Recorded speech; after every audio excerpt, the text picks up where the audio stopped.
Assalamualaikum warahmatullahi wabarakatuh. Selamat pagi adik-adik semuanya. Hari ini kita masuk pada sesi kelima, yaitu tentang konsep sistem informasi. Di sini akan dijelaskan sedikit sejarah dari komputer, teknologi hardware, dan teknologi software. Nah, sejarah komputer adik-adik juga dapat mengetahuinya di pelajaran SMA ataupun kalian bisa search di Google, di mana pertama kali komputer itu ditemukan adalah untuk mesin hitung atau kalkulator. Kemudian dia berkembang digunakan pertama kali untuk pengiriman sandi pada Perang Dunia Pertama. Kemudian dia berkembang menggunakan tabung, menggunakan komputer berukuran besar sampai komputer saat ini menggunakan laptop, notebook, dan lain sebagainya.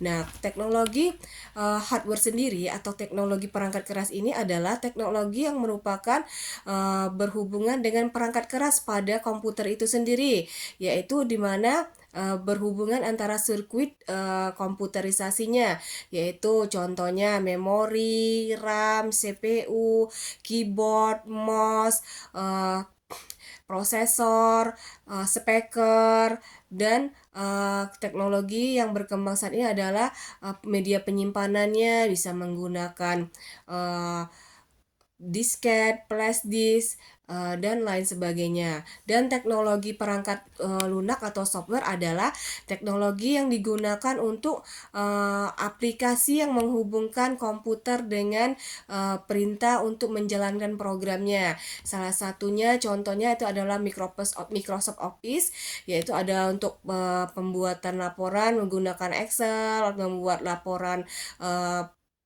pelajaran atau laporan kata-kata menggunakan Microsoft Word, adanya pembuatan PPT, adanya juga aplikasi-aplikasi yang mendukung untuk sebuah software itu berjalan pada komputernya, misalnya Photoshop, Corel Draw, dan masih banyak lainnya, misalnya PHP, Python, dan lain sebagainya. Nah, di sini sistem komputer itu dibagi menjadi 3 lagi, yang mana yaitu adalah komputer mikro adalah komputer yang sangat sederhana atau sangat kecil, yaitu adalah komputer yang digunakan pada usaha bawah ataupun pada individu, contohnya PC, laptop.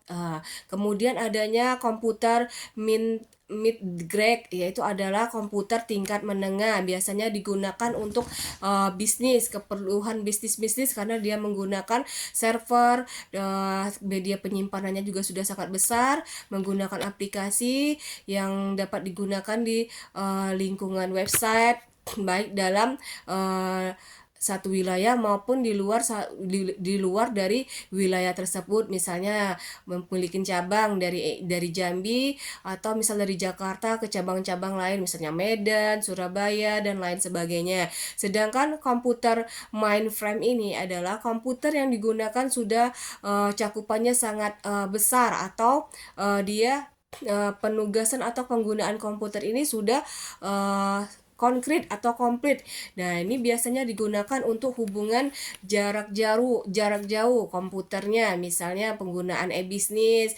Contoh salah satunya adalah penggunaan bank internasional. Nah, bank internasional sudah menggunakan mainframe karena dia menghubungkan antara satu negara dengan negara yang lainnya.